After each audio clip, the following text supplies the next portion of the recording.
Risk management in financial ইনস্টিটিউশনসের আজকের ক্লাসে সবাইকে স্বাগতম। গত ক্লাসে আমরা দেখেছিলাম রিস্ক ম্যানেজমেন্ট ইন ফাইন্যান্সিয়াল ইনস্টিটিউশনসে কোন কোন টপিকস থেকে কী ধরনের ম্যাথ আসতে পারে এই রিলেটেড আমরা বেশ কিছু প্র্যাকটিস প্রবলেম দেখেছিলাম। আজকে সেই প্র্যাকটিস প্রবলেমগুলোর সমাধান করব।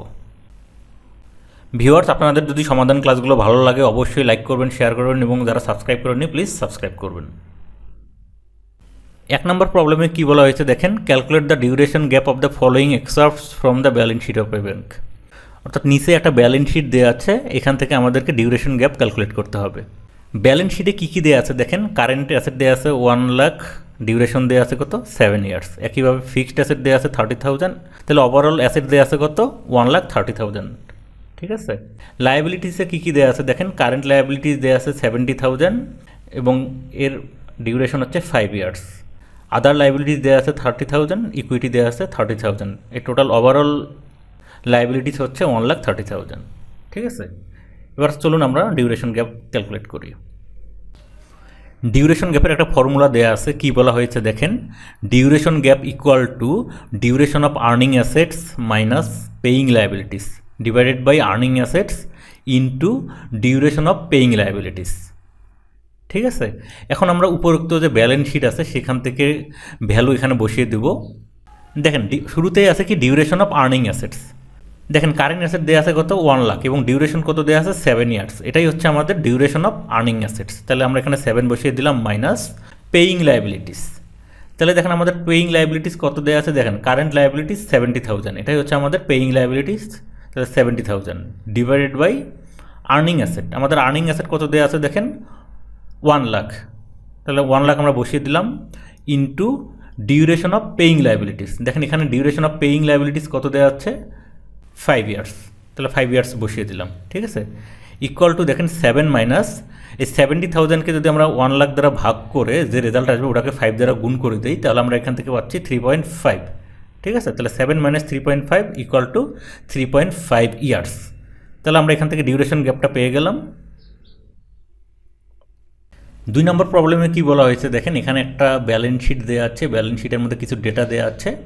এই ডেটাগুলোর উপর বেস করে নিচের 3টা কোশ্চেনের অ্যান্সার করতে হবে। শুরুতে আমরা দেখি ব্যালেন্স শিটে কী কী দেওয়া আছে। দেখেন এখানে অ্যাসেটস দেওয়া আছে, অ্যাসেটসের মধ্যে কী কী আছে, ক্যাশ দেওয়া আছে, ক্যাশের অ্যামাউন্ট দেওয়া আছে 23,000, রেট দেওয়া আছে 0% এবং ডিউরেশনও 0%। এরপরে অ্যাসেটসের কী দেওয়া আছে দেখেন, বন্ডসের অ্যামাউন্ট দেওয়া আছে কত দেখেন 1,02,000, এর ইন্টারেস্ট রেট দেওয়া আছে 7.2% এবং ডিউরেশন দেওয়া আছে 1.8 ইয়ার্স। একইভাবে লোনস দেওয়া আছে, লোনসের অ্যামাউন্ট কত 3,75,000, এর ইন্টারেস্ট রেট কত দেখেন 11% এবং ডিউরেশন হচ্ছে 1.5 ইয়ার্স। এতক্ষণ আমরা অ্যাসেটস দেখলাম, এবার আমরা দেখি লিকুইডিটিতে কী কী দেওয়া আছে। স্মল টাইম ডিপোজিটস 1,30,000, এর ইন্টারেস্ট রেট 3.6% এবং ডিউরেশন হচ্ছে 4 ইয়ার্স। তারপরে দেখেন লার্জ সিটিস 70,000, রেট হচ্ছে 6.3% আর ডিউরেশন হচ্ছে 1 ইয়ার্স। ইন্টারেস্ট চেকিং এর অ্যামাউন্ট দেওয়া আছে কত দেখেন 2,50,000, এর ইন্টারেস্ট রেট দেওয়া আছে 2.8% এবং ডিউরেশন দেওয়া আছে 3.3 ইয়ার্স। এবং ফাইনালি কী দেওয়া আছে দেখেন ইকুইটি 50,000। ঠিক আছে। এই যে ব্যালেন্স শিটটা দেওয়া আছে এর উপর বেস করে আমাদেরকে শুরুতে কি ক্যালকুলেট করতে হবে দেখেন, calculate the leverage adjusted duration gap. তাহলে শুরুতে আমাদের লেভারেজ অ্যাডজাস্টেড ডিউরেশন গ্যাপটা ক্যালকুলেট করতে হবে। শুরুতে আমরা এই নাম্বার প্রবলেমের সমাধান করব, অর্থাৎ leverage adjusted duration gap calculate করব। দেখুন সমাধানের শুরুতে একটা ফর্মুলা দেওয়া আছে, কি বলা হয়েছে, duration gap equal to duration of asset minus duration of liabilities. অর্থাৎ শুরুতে আমাদেরকে ডিউরেশন অফ অ্যাসেট ক্যালকুলেট করতে হবে, এরপর ডিউরেশন অফ লায়াবিলিটিস ক্যালকুলেট করতে হবে। এরপর এই দুটা ভ্যালুকে বিয়োগ করে দিলেই সেখান থেকে আমরা ডিউরেশন গ্যাপটা পেয়ে যাব। ঠিক আছে। তাহলে দেখেন এই ব্যালেন্স শিট থেকে শুরুতে আমরা ডিউরেশন অফ অ্যাসেটটা ক্যালকুলেট করে নিই। দেখেন duration of assets equal to, এখন দেখেন ডিউরেশন অফ অ্যাসেটটা আমরা কীভাবে ক্যালকুলেট করব। শুরুতেই আমরা যতগুলো অ্যাসেট আছে প্রত্যেকটাকে এর ডিউরেশন দ্বারা গুণ করে দেব। গুণ করে দিয়ে যে রেজাল্টটা আসবে সেটাকে আমরা টোটাল আর্নিং অ্যাসেট দ্বারা ভাগ করে দেব। ঠিক আছে। তাহলে দেখেন শুরুতে কি অ্যাসেট দেওয়া আছে, ক্যাশের অ্যামাউন্ট দেওয়া আছে 23,000, এটাকে এর ডিউরেশন 0 দ্বারা গুণ করে দেব। দেখেন 23,000 ইন্টু 0 প্লাস পরের যে অ্যাসেট আছে কত দেখেন 1,02,000, এটাকে এর ডিউরেশন দ্বারা গুণ করে দেবো, অর্থাৎ 1.8 দ্বারা গুণ করে দেবো। ঠিক আছে। তাহলে 1,02,000 ইন্টু 1.8 প্লাস পরের যে অ্যাসেট দেওয়া আছে কত দেখেন 3,75,000, ইন্টু এর ডিউরেশন কত দেখেন 1.5, ঠিক আছে। তাহলে এই সবগুলো আমরা গুণ করে যোগ করে দেব, ডিভাইডেড বাই আর্নিং অ্যাসেটের পরিমাণ কত দেখেন 23,000, 1,02,000 অ্যান্ড 3,75,000। এই তিনটা যোগ করে দিলে সেখান থেকে আমরা আর্নিং অ্যাসেটটা পেয়ে যাব, ঠিক আছে। তাহলে দেখেন প্রত্যেকটা অ্যাসেটকে এর ডিউরেশন দ্বারা গুণ করে দিয়ে যোগ করে দিলে আমরা এখান থেকে পাচ্ছি 7,46,100, ঠিক আছে।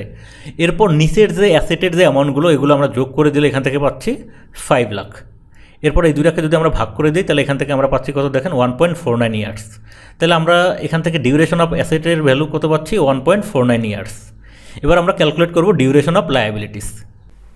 এবারও আমরা একই কাজ করব, লায়াবিলিটিসের যে অ্যামাউন্ট আছে এটাকে এর ডিউরেশন দ্বারা গুণ করে দেব। এরপর এখান থেকে যে রেজাল্টটা আসবে এটাকে আমরা টোটাল পেইং লায়াবিলিটিস দ্বারা ভাগ করে দেব, ঠিক আছে। এটা এখানে করা হয়েছে দেখেন শুরুতেই লায়াবিলিটিস কত দেওয়া আছে 1,30,000, এটাকে আমরা 4 দ্বারা গুণ করে দেবো, ঠিক আছে। দেখেন 1,30,000 ইন্টু 4 প্লাস পরের যে লায়াবিলিটিস কত দেওয়া আছে দেখেন 70,000 আর ডিউরেশন দেওয়া আছে 1, তাহলে 70,000 ইন্টু 1 প্লাস তারপরে কি দেওয়া আছে দেখেন ইন্টারেস্ট চেকিং দেওয়া আছে 2,50,000 আর ডিউরেশন দেওয়া আছে 3.3, তাহলে 2,50,000 ইন্টু 3.3। এই তিনটাকে আমরা গুণ করে যোগ করে দিলে এখান থেকে আমরা পাচ্ছি 14,50,000, ঠিক আছে, divided by total paying liabilities কত দেখেন 1,30,000 প্লাস 70,000 প্লাস 2,50,000। এই তিনটাকে আমরা যদি যোগ করে দিই এখান থেকে আমরা পাচ্ছি 4,50,000, ঠিক আছে। এই দুটাকে এখন যদি আমরা ভাগ করে দিই এখান থেকে আমরা ডিউরেশন অফ লায়াবিলিটিসের ভ্যালু কত পাচ্ছি দেখেন 3.14 ইয়ার্স, ঠিক আছে। তাহলে দেখেন আমরা ব্যালেন্স শিট থেকে ডিউরেশন অফ অ্যাসেটের ভ্যালুও পেয়ে গেছি, ব্যালেন্স শিট থেকে ডিউরেশন অফ লায়াবিলিটিসের ভ্যালুও পেয়ে গেছি, ঠিক আছে। এখন যদি এই ফর্মুলা অনুযায়ী আমরা ডিউরেশন অফ অ্যাসেট থেকে ডিউরেশন অফ লায়াবিলিটিস বিয়োগ করে দেই তাহলে ডিউরেশন গ্যাপের ভ্যালু আমরা পাচ্ছি কত দেখেন -1.65 ইয়ার্স। 2 বি নাম্বার প্রবলেমে কি বলা হয়েছে দেখেন, estimate the change in market value of equity if all market interest rate falls by an average of 1.5%। অর্থাৎ সকল মার্কেট ইন্টারেস্ট রেট যদি অ্যাভারেজে 1.5% ফল করে তাহলে মার্কেট ভ্যালু অফ ইকুইটির কী চেঞ্জ হবে সেটা এখানে ক্যালকুলেট করতে বলা হয়েছে, ঠিক আছে। দেখেন এখানে একটা ফর্মুলা দেওয়া আছে, change in market value equal to minus duration gap into change in interest rates, ঠিক আছে। দেখেন ডিউরেশন গ্যাপ আমরা কিছুক্ষণ আগে ক্যালকুলেট করেছি, এর ভ্যালু কত -1.65 ইয়ার্স। এবং এই কোশ্চেনের মধ্যে দেখেন ইন্টারেস্ট রেট যে চেঞ্জ হবে সেটা এখানে বলে দেওয়া আছে কত 1.5%, ঠিক আছে। তাহলে আমরা এই ভ্যালুগুলো ফর্মুলাতে বসিয়ে দিই। তাহলে দেখেন ফর্মুলার মাইনাস তারপর ডিউরেশন গ্যাপের ভ্যালু কত -1.65, তাহলে -1.65 ইন্টু চেঞ্জ ইন ইন্টারেস্ট রেটের ভ্যালু কত দেখেন, যেহেতু ইন্টারেস্ট রেট ফল করতেছে এজন্য এখানে মাইনাস হবে আর ভ্যালু কত 1.5%, ঠিক আছে। এই দুটাকে যদি আমরা গুণ করে দিই তাহলে এখান থেকে আমরা কত পাচ্ছি দেখেন -2.48%, অর্থাৎ এর মার্কেট ভ্যালু 2.48% কমে যাবে, ঠিক আছে। 2 সি নাম্বার প্রবলেমে কি বলা হয়েছে দেখেন, suggest a specific transaction the bank could implement to reduce it's interest rate risk. অর্থাৎ ব্যাঙ্ক যদি এর ইন্টারেস্ট রেট রিস্ক কমাতে চায় তাহলে তাদেরকে কি ব্যবস্থা গ্রহণ করতে হবে। দেখেন কিছুক্ষণ আগে আমরা ডিউরেশন গ্যাপ ক্যালকুলেট করলাম কত -1.65 ইয়ার্স।